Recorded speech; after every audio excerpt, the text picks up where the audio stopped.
Okay, ladies and gentlemen, we're in a procedure of testing this AFB Carter carburetor to replace the thermoquad. All metal. I think it's number 9636 right here, which means it can be used for emission or non-emission.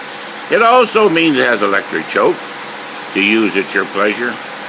I'm having to talk loud because the fans are running, because it's supposed to be 103 here right outside of Houston, and the humidity about 90.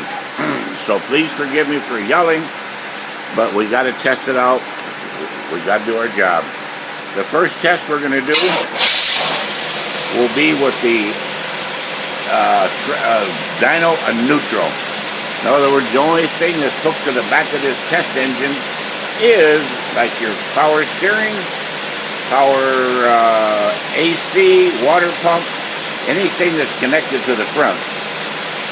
The back will be considered in neutral. What we're checking for is 4-barrel operation, no sputters, smooth acceleration, 2-barrel to 4-barrel.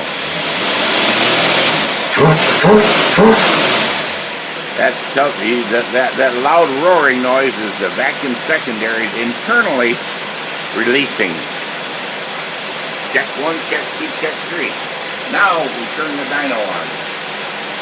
This measures the output. How much torque that thing will twist at a given RPM. We're going to take it up to, we're going to lock on at 5,500.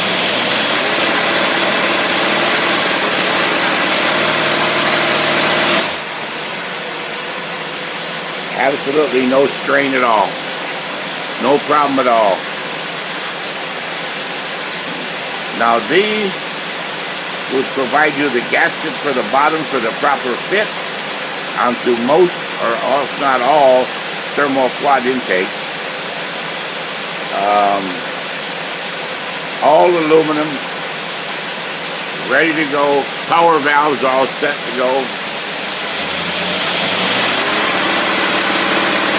And that completes this test right there at www.carburetorsandmore.com here in sunny Houston.